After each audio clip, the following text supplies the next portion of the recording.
जोहार तेहेन मिद रस्कर रना बेवरा सनाम कठिन सदरेदा all India Santali writers association पेगेल तुरुयाना शर्मा पुरव मिदुन और साहेद परब दारायकान 20 और 21 नवंबर 2023 उड़ीसा रे परिपदा रे हुई सतक कना और नवा साहेद परब रे भारत रेन दिसम गंके से राष्ट्रपति माननीय द्रौपदी मुर्मू मारंग पेड़ा लेकाते हिजुक कना।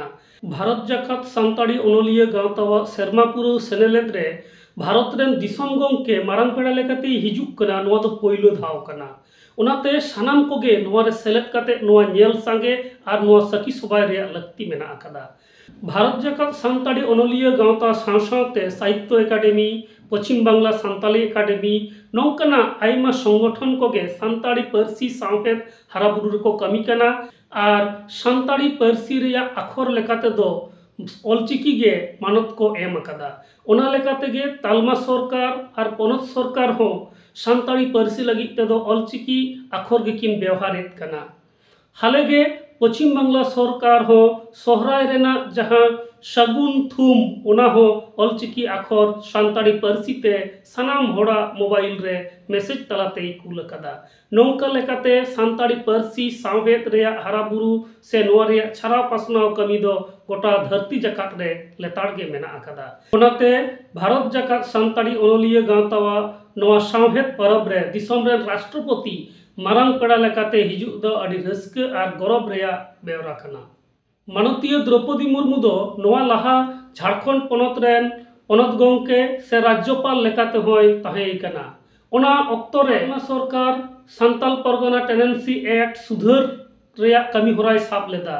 मेनखान ओना अक्तो रे दिसम जाकात रेन होड़ झारखंड पनत रेन राज्यपाल से ओना बिदल रेन जहां पनत गंके ताहे कनाय द्रौपदी मुर्मू उनी ठेन को नेहर केदा उनी ठेन चिठी को ऑल केदा जे नोआ सुधार जाते आलो हुयुक मा।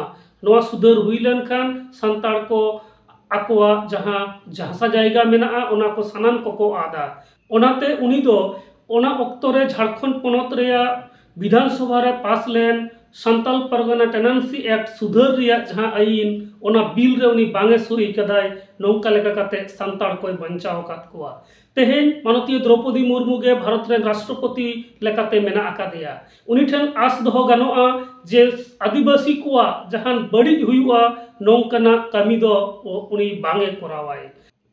आबो दिसम दो शासन कना संविधान तालाते ओनाते आबो सानाम कोगे संविधान रिया कथा अनरी रिया कथा नोआ को दो बाडाय लगाव बना और नोआ को बाडाय लगित ते दो अलग पढ़ाव रिया अडी गे लक्ति मेना आकादा।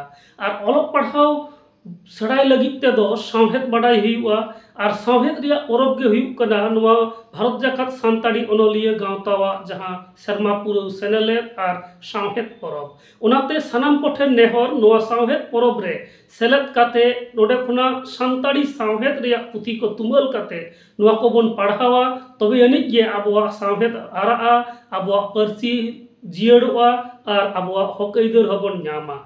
भारत जाकात सान्ताड़ी ओनलिया गावतावा पेगे तुराना शर्मा पुरव सावहेद सेनेलेद और सावहेद परब दो मिद नागामाना सेनेलेद कना। नोआ रे सानाम पारसी दरदिया सावहेद दरदिया ऑलचिकी दरदिया को एकाल गे सेटेरो रिया लक्ति मेना आकादा। भारत जाकात सान्ताड़ी ओनलिया गावतावा पेगे तुराना नोआ शर्मा पुरव सेनेलेद और सावहेद परब रे सेरेदो लगित ते ऑनलाइन रजिस्ट्रेशन एहब अकाना जहां दो नवंबर रेना 16 तारीख हाबी हुयुआ।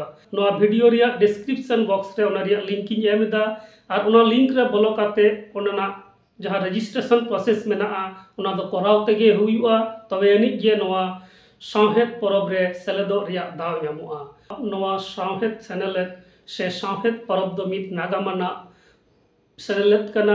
ओना लेकाते नोआ नागाम साकाम रे नोआ सेनेलेद खोदा दोहय लगित ते सानाम कोगे सान्ताड़ा ट्रेडिशनल जहां हरप बांधे मेना ओना वाते नोआ रे सेलेदो एकाल गे लक्ति कना।